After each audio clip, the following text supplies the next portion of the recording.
who's gonna want to try this. Leah's just crushing the meatball, not letting anyone have any. A couple beers on an empty stomach for the unlady. Yeah. Oh my goodness gracious. Absolutely busted. We're here with Chris. Hi. Tell us where you're located.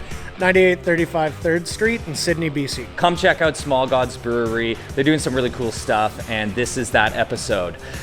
Let's go!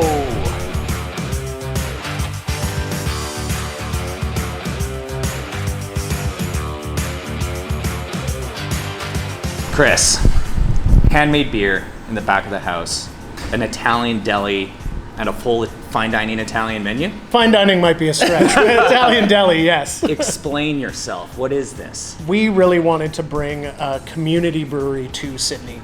There's a lot of opportunity for breweries still left in the province, but it is getting a little crowded. And so the biggest opportunities now are to create community living rooms, places where people can come hang out. It kind of replaced the pub. And we wanted to add to that by not just offering beer, but offering really good food, but keep it simple, nothing too extravagant, and kind of gives that old school East Coast deli vibes. It's not just beers you guys have on tap too, right? Correct. We wanted, as I said, to make sure this was a community space and a place everybody could come enjoy. And so even if you don't like beer, we have white wine on tap, cider, cocktails, shafts for all those. Shafts on tap. You heard it here first. Too. Yeah. And margaritas, yes. Margaritas on tap. And then house iced tea and lemonade, because we're a family-friendly space, so you can bring the kids until 9 Love p.m. to see that. Amazing. You guys are doing a lot of your baking in-house too? Daily, Yes. did I hear? Yes, we bake the bread fresh every day, and then That's it has a pretty exciting. 3-day life cycle. Fresh bread goes on non-toasted sandwiches, classic Italian being one of them. And then day 2, the bread is then used for toasted sandwiches, which require a little bit more structure to them. So like our Nona, which is a meatball sub, is a great example. goodness. Or the Gino, which is our take on a Philly cheesesteak. Okay. Yeah, using house-made beer cheese sauce. Okay. And then That sounds naughty. and then if the bread makes it to day 3, it gets torn up and added to fresh batches of meatballs. So we're not wasting anything either. Yeah. Very low waste. Awesome. Well, thanks so much for inviting us. Yeah, absolutely. Super excited to get We freaking appreciate it. Really excited to get the tour. Like, follow, subscribe. Did you cut? It's still rolling? I'm still rolling now. I'm still rolling. Like, comment, follow, subscribe. Check out Small God. How many beers on tap? 12. What's your favorite one? Probably our Pilsner. A little bit of hops. What's the deal? What it is a traditional Northern German Pilsner, which is not something you'll normally find on the market. So we use this very special malt called Barca, which is a heritage Northern German grown Pilsner malt. It's been grown on the same farm for 175 years. Jeez. And it gives this real European biscuit character. And then what people would consider probably aggressively hop it as like a more pronounced bitterness, which is true to the Northern German style. Now, you mentioned something about European biscuit. In high school, I was a rapper. That was my rapper that name was your in rap high name. school. Yeah. What a coincidence. So, let's hit the tour. Yeah, Chris. so first stop on the tour. This is a grain cracker. What you're doing is you're basically cracking open the husks of the grain, exposing the starch so you can convert it to sugar. And then that auger will take that mill grain up and into the grist, where then it is hydrated, and you're basically making like barley tea. You're basically making hot sugar water, and you're extracting color, flavor, and of course the sugar, so you can convert that to alcohol. Alcohol, sugar? Functionally. I thought it was good for me. No. And then we move from the mash lauter to the boiler kettle, and that is when you boil, concentrate your wort. That is also the time where a lot of cases you'll add hops. The earlier you add, it tends to be a bittering addition, so that's where you get bitterness from. So in our case, we make a lot of hazy IPAs, which don't use bittering additions. We actually don't often add hops until we are doing what is called whirlpooling into these tanks. Okay. So as it's spinning around, you can add hops in. You guys are really cycling through your beers quite quickly too, right? Yeah. That's awesome. That's the general intent. 3 core beers, Yeah. and then everything else rotates. What are the 3 core? So the Pilsner? The Pilsner, Hazy Pale, and Hazy IPA. Nice. Do they have names? Yep, Promised Land and Rascal King. The Rascal King's Yeah, my the favorite. I haven't even tried it yet. Is the Rascal King. Yeah, the European biscuit. Yeah. And the Rascal King. Why don't you just take a Mine's bite? way cooler. Once the sugar water has had hops added to it, Yeah. we then put it into these fermenters. The yeast basically will eat the sugar and eat as much as it wants to eat, and will leave some residual sugars and convert that into alcohol as well as CO2. So I remember somebody telling me that either all lagers are pilsners or all pilsners are lagers. All pilsners are lagers. But It's kinda not all like lagers the, are pilsners. Yeah, kind of like the Scotch Okay. whiskey thing. Yeah. Where like all Scotch is whiskey, but Yeah. all whiskey isn't Scotch. Okay, because people Same always idea. ask me for like, what lagers do you have on tap? And then I start listing pilsners, and then they look at me like I'm an idiot. No, that is correct. You guys heard that? I Keith am is not an an idiot. Brew. Basically, once it's done fermented, we will do what's known as crashing, which is basically taking the beer and dropping the temperature considerably so that the yeast falls out of suspension and goes to sleep. Then we can harvest the yeast. Little sleepy yeast. Yeah. From there, we'll harvest yeast because we can continue to reuse it. Yeah. And so next sweet. step is they'll go into what's known as bright tanks. Bright tanks are where you can condition beer and carbonate it, because we'll force carbonate it, and then you can package it off either into kegs or cans from there. When we were coming up with what we wanted this brewery to be, the idea was to make something that would fit with the community of Sydney. But the one thing I didn't want to do is have another fucking nautical themed brewery, because there's about 7,000 of them. And so when you eliminate the kind of marina aspect and all the boating out of Sydney, you're like, well, what's left? Yeah. Sydney is Canada's only book town, which means it has more bookstores per capita than anywhere in Canada. Whoa. And what I did read that on the website. Wow. Sydney's a book town. and so and additionally, my wife is a writer. Like, follow, subscribe, buy the book. Sierra Sky Gemma. Please introduce yourself. Yeah, my name's Johnny. I'm the head brewer and co-owner of Small Gods. Johnny was just telling me that this used to be 4 parking spots. Yeah, our unit upstairs came with 4 parking spots, so instead of using it for cars, we converted it to our beer packaging room. So this is where all the canning goes on, all the kegging. Where do you park? You don't want to know. That's the Small Gods mystery, guys. Yeah. So we're actually going to try a beer that we're packaging tomorrow or Tuesday. Tuesday. Tasting Tuesday's beer. Can you give us the name of this beer? Peek. So this beer is named Spaceman of Bohemia, and it is a Czech dark lager we did in collaboration with Lupolo Brewing. Is there a name for that little spout? Yeah, it's pigtail. Pigtail. Yeah, so it allows you to pour without just foam shooting out. Definitely not because of why it looks, right? Yeah. Yeah, so this beer is just about ready. It's been about almost 6 weeks, and we're gonna pack it off on Tuesday. So this will be the quality control test here. We'll give it a rating even. This Yeah, might be the first tasting rating. I don't know. I'm scared. What style beer is this? Czech dark lager. Czech dark lager. Yeah, so we used 100% floor malted Czech malts in this, and then a lot of time in tank. Basically the two Amazing. main features of the beer. For people that are familiar with lagers and then also familiar with dark beers, stouts, stuff like that, can you talk about like the difference or the flavor profile on how they're going to decide between the two? Yeah, generally what is happening when you get a dark beer is you've usually used some form of roasted malt or something that will actually provide that color and a bit of roastiness. You know, this is actually going to be fairly light and crushable, but you still get a nice little bit of roast with it as well. That's my favorite beer descriptive word. Roast or Crushable. Crushable. Yeah. All of our beers are named after books. So that is a Jan Neruda book, who's a famous Czech author. Dark, Night Sky, Spaceman, Bohemia. Tell us how this one came to be. So our namesake, Small Gods Brewing, is named after a book, poetry by an author, Jim Harrison. That's the JH as the quote. Jim Harrison was most famous for writing Legends of the Fall, but he wrote a ton of things, including food and drink writing for Esquire, which he was really famous for in France. Okay. And he always said He lived in Montana, but he always said that if he didn't live in Montana, he'd live on Vancouver Island because he loves fishing. When trying to find the patron saint of the business, we're like, well, what are we about? Food, drink, and literature. Yeah. He was the author that was also about food, drink, and literature. And also very prolific, so lots of fun stuff, crazy quotes, all that kind of good stuff. Amazing. Now, for those people out there that can't read, like me, is there still a home at Small Gods? Yes. So we can't read. We'll read the menu to you and provide recommendations. Folks, that is hospitality at its finest in Sydney at Small Gods Brewery. And it looks like we're ready. Cheers. Cheers. Cheers.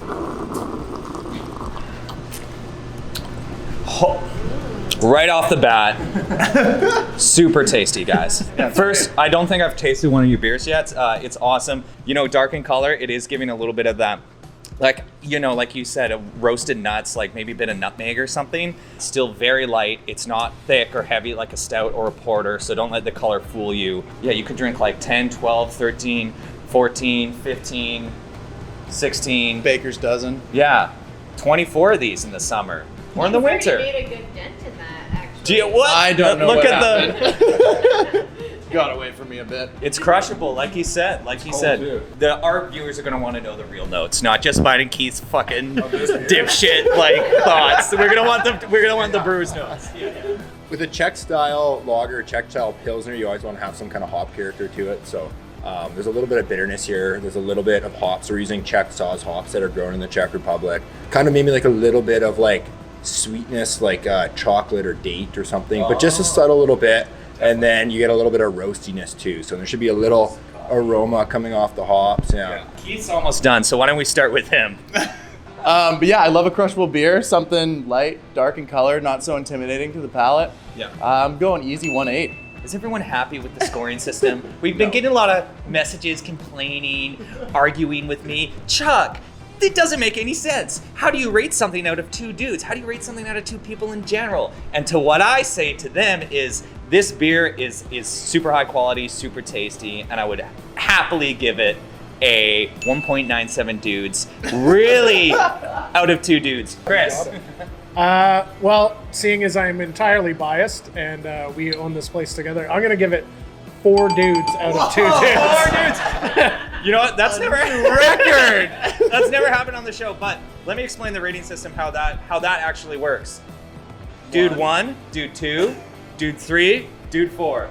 That's how that rating system checks works. out. Thoughts? Well, my glass is empty. That's the pace there. Yeah, and I did brew it, so I can't give myself too much credit. I guess there's always room for a little improvement. So I'll give it a 1.8 dudes. 1.8 dudes with Keith. Okay, awesome. If you guys want to pour your own, it's just yeah. I do. Is off and straightforward as pouring. So. Holy crap! Get ready. Wow, I've never done this before.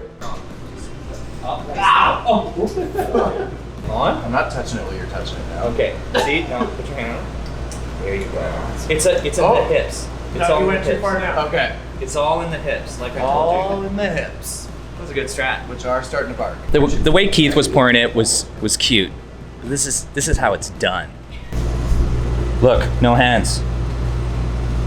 It's that easy. You overthink everything.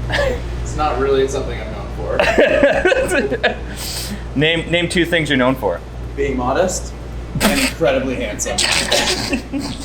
This is about how carbonated it is off the fermentation before we carbonate it. So it's like 60 or 70% of the way there. Would you say this is the perfect pour? No.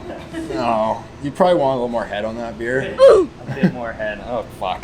So What's this one called? This is Promised Land. Promised Hazy Land. Pale Ale. Promised Land Hazy Pale Ale. yeah, different than a hazy IPA. I didn't know there's a difference. So guys, please.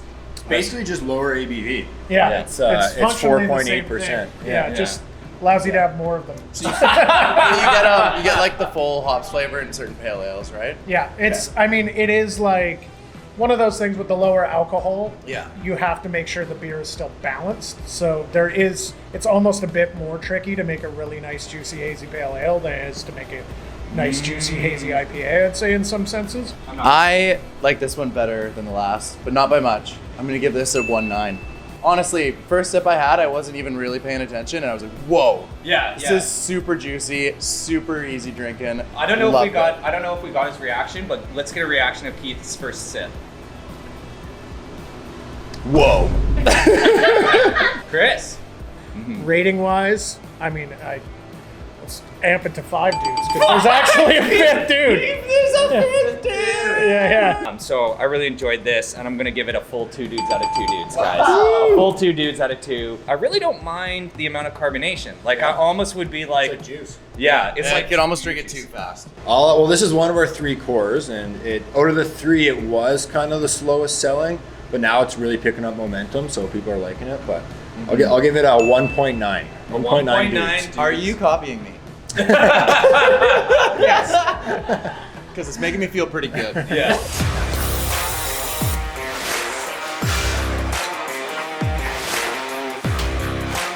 Chris, so many questions. Yeah. What and why? So slow pour Pilsner, basically what you do is you're doing a first pour that gives a fairly large head on it, but then you're waiting for that head to kind of compact, and then you top it up with a second pour by putting the beer actually in the faucet.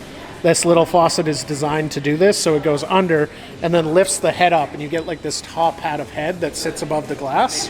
This compacted head will last through the whole glass, providing both the aroma you get off of the head-on beer for the whole time, but it also acts as an oxygen barrier, so you're not oxygenating the beer as you drink it. Science is cool. Look at that gorgeous head. It is unreal. You've never seen a nicer pour in Sydney, in Victoria, on Vancouver Island, in the province, or maybe even the world. All right, guys, try them first. Okay. Cheers. Cheers. Lots of aroma. That's awesome. Oh, damn. This is the flagship, hey? Yeah. Yeah, This is that's the flagship. where you leave your mark. Maybe my favorite one so far. Although the hazy pale ale is hard to beat for me. We'll see what you think of the hazy IPA. Dude. Oh, there's more. You really notice it feels, it just totally like makes it different. The head Yeah, it is- should feel Yeah. a bit softer. Totally. As you can see, that head is Yeah. still there. Yeah. You're getting nice lacing going down the glass. Yeah. Which also Is that tells what this you is, we have, lace? Yeah. Look at that lace. Which also tells you we have really clean glassware.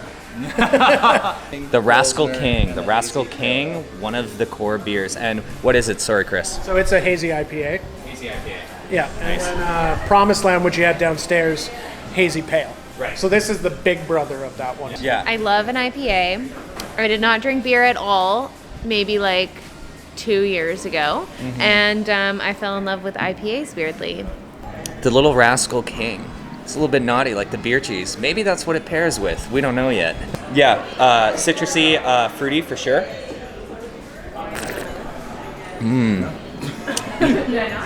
Nice. IPAs kind of get a rap where they, lots of people think they're quite powerful, and even some hazy IPAs that have higher ABV. But this one I'm tasting right now is super smooth on the palate. 6.5. It's 6.5? Yeah.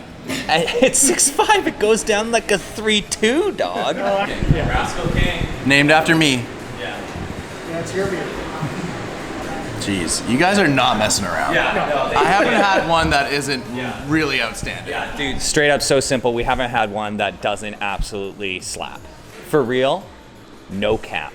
This is So Blackberry Blood Orange Sour, a little higher alcohol, 7.2%. We used a sour. absolute ton of blackberry and blood orange puree and juice, and then added a bit of vanilla. And the idea is the lactose isn't there to like make it sweet, but more to just round the corners so you can actually drink a few of them without needing a Tums. dude. If you don't want to feel the sours the next day, go with this one. And what's this one called?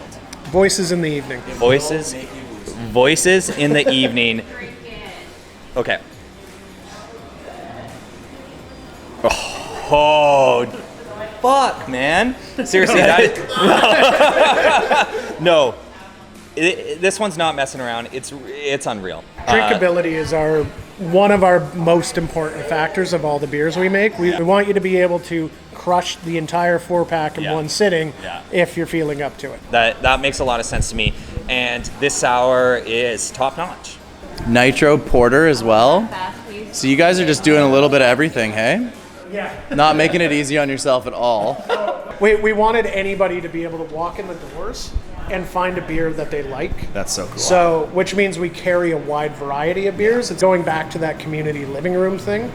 We wanted no matter who you are to be able to walk in the door, and we will have a beer you like. This was a collaboration with Sydney Scones. They do savory scones and really delicious dessert scones. And so we made a chocolate raspberry nitro scone porter. And we threw her scones in the mash tun. How fun is that? And then we loaded it with chocolate and then raspberries post fermentation. So instead of the raspberries getting the sugar fermented out of it, the raspberries are like in when we put it in bright. I'm getting a lot of chocolate, a lot of raspberry. Yeah. So do you get less carbonation with the nitrogen? It's a different kind of carbonation. So you're getting more of a creaminess than the totally. like sharp bubble of CO2. Yeah. Tell us What about are you drinking? we got the Chapel Road. Yeah. Yeah. So tell us a little bit about it. I haven't had a sip yet, but Yeah, it's a pretty standard Belgian double. Lots of those Belgian-y characters. Yeah, our little twist on it, as I'm sure Chris said, is with cherries and oranges. Yeah. Which kind of, I think, go nicely with the sweeter kind of peppery flavors of the beer. So, Yeah. I think the colors... yeah, definitely a bit of pepper. Yeah. Yeah, Sweet the- pepper jam. Yeah, color's nice and dark, kind of amber. Not a truple, not a sungle or a trumble. A double. Double. 2 doubles out of 2 doubles. And On this cherry double. It's not necessarily something I lean towards because, like I said, I do the sour, and the sour just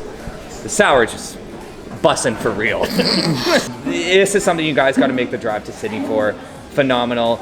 I just wanted to jump in, and because I don't think we gave a rating on the flagship, the never-ending German flagship Pilsner, yeah. This thing is one of the coolest like Pilsners you kind of think of. They all kind of blend together in my head. This thing is super unique. Yeah. Really, really good. It is a rock solid 2 out of 2 dudes. Yeah. No Yeah. messing around. Yeah. The Pilsner. What would you give the Pilsner? Pilsner's definitely 2 dudes. Yeah. For sure. Yeah. Oh my god, yeah. We've got food coming up. It's the name of the show. There it is. It's been beers. But now, oh my gosh. Alrighty. Oh my god, amazing. Yeah, so this is the Gino. It uses our house beer cheese sauce, which is made with Never Ending Pilsner. This is the Nona, which is our meatball sub, house-made meatballs. We have the Buscemi, which is our vegetarian sandwich. This is the classic Italian, just the OG. Oh yeah. What kind of buns are these? House-made 7-inch hoagies. So House-made 7-inch hoagies. That was your high school nickname. Sorry, guys. Sorry. So I would say Pilsner for sure for the Gino. Bitterness will also help cut through the fat in a lot of that, and because we use the Pilsner in the beer cheese sauce, you'll also get those notes coming through. The Nona, I'd probably go Rascal King. Rascal King. Yeah. I think Rascal King's got enough to it that it can stand up to the like richness of the Nona. You know, funny enough, I think Voices in the Evening would actually go pretty good with the Buscemi as well. Classic Italian, OG, I'd go Promised Land. I don't think I can wait another second. Geno's beer cheese paired with the Cheesesteak. Pilsner. Cheesesteak. Cheese sauce made in-house out of the frickin' Pilsner. Clink it and dink it. Clink it and dink it, boys. I'd have that 5 times a week. What a hoagie. The beer cheese ties it together. It really does. It's so good. We said the same thing at the same time. It's like we're 2 dudes in a pod. Leah's gonna want to try this. Leah's just crushing the meatball, not letting anyone have any. A couple beers on an empty stomach for the young lady. Yeah. Oh my goodness gracious. Absolutely busted. Right? Cheesy, gooey, hot, melty. I don't want to go in too hot because that was so good, but I don't know how I give it anything less than a 2, really. Yeah, you really can't give it anything lower than a 2 dudes out of 2 dudes. Going to the classic Italian. Right And away. I you use can't the wait another second. Pilsner in The beer cheese. Yeah, so that's why the Pilsner pairs with beer cheese. You've had to move on. Not so very well. Is it bologna? Pork dog. Oh, mortadella. Yeah, mortadella, Some sort of salami. salami, and a certain type of prosciutto that actually isn't like too stringy, so it actually you can bite through. Nice. Yeah. Nothing worse than prosciutto when you take a bite of prosciutto, but then the whole piece pulls out of the sandwich. Yeah, I didn't want the whole sandwich to pull out when you have a bite. If you're wearing a white dress, you could totally get away eating a sandwich. Yeah. It's not. You're not gonna wear it. Keith, that is really important. Thank you for bringing that up. Yeah. You don't want to wear your sandwich. That's a 1-8 for me. No messing around. 1-8 for Kev. Oh, yeah. Wow, holy moly. You know, I bet the Pilsner doesn't pair better than the other. Refreshing. Yeah. It's like having a glass of water but a sandwich. This is one tall drinking sandwich. We're getting into this veggie one here. What do we got for veg in here? Is there artichokes? Yeah. I love artichokes. Artichoke, Tomatoes, arugula. roasted red pepper, Yeah. arugula. Is there It should have a whipped ricotta. whipped ricotta? Whipped ricotta? Got bread so Holy wrapped. moly. Actually, you know what? I better Diving have, I better have a bite with Keith. Oh.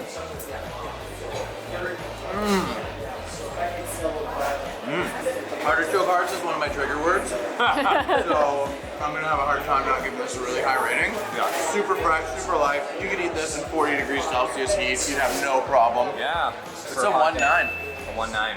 Yeah. A 1-9 dudes out of 2 dudes. It's freaking delicious. Keith is right. Like super refreshing. The veggie has to slap just as hard as everything else. Yeah, it really does. Yeah. Yeah. Not skipping a beat there. Yeah, exactly. In for the Nona. Beautiful meatball sandwich. Are you guys doing that marinara? No? Yep. I knew it. House marinara, baby. House marinara, house meatballs, Oh. and again for the like sustainability aspect, bread makes it to day 3. It then gets torn up and added to the meatballs. So instead of buying breadcrumbs, we're actually using our house baked bread in our meatballs. They use the whole beast. Yeah, and then we actually also use Snout the tea. very little bits of ends of the mortadella and other deli meats. Also get ground up and put into the meatballs along with the rest of the meat. Meatball sandwich, bit of a favorite of mine. I'm a sucker for a meatball sandwich. Absolute sucker. I'll tell you guys what I think my favorite was, and I'm surprised. The cheesesteak was obviously amazing. I love the meatball, but I'm gonna go with more. The classic Italian, because for me it was Glass so. of water. The glass of water. Such a versatile sandwich. For me, it had everything going on for it, and that prosciutto bite was killer. So I'm giving the classic Italian a full 2 dudes plus a Jordan and a Leah.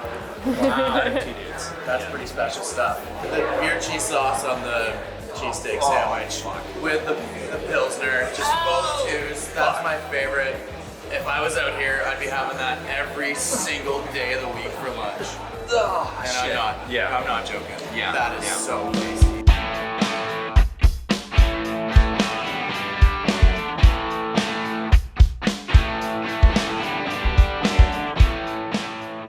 We are at the Wall of Fame here in the Small Gods area. It's everybody that has helped make this restaurant, brewery, what it is today. Can you tell us about it?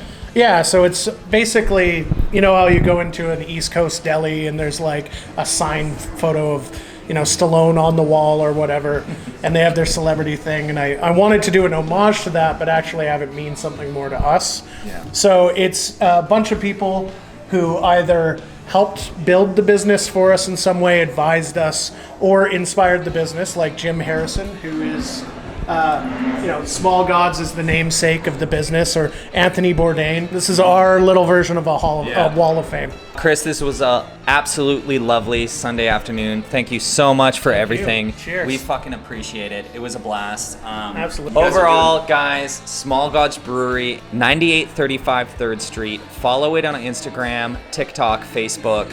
Like, comment, subscribe below, and come to Sydney and check it out. It's the stuff they're doing is so unique, so personable, and interesting, and like the island's never seen really. Yeah, you gotta see it. Anything you're seeing in the liquor store, give it a shot. Honestly, I recommend. They didn't miss one single time. Small It was a Gods pleasure. don't miss. Get it in a liquor store near you. Cheers. Cheers. Cheers. Fuck.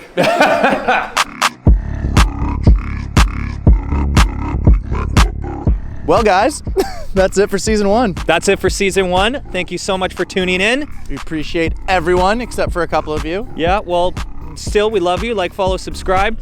Guys, season 1 is over. We got to meet some great people. We got to eat some amazing food, and we got to travel around. It was fantastic, and it couldn't have been doable without your guys' love and support. Thank you so much. Hit that like button, hit that follow button, hit that subscribe button. Stay tuned for season 2.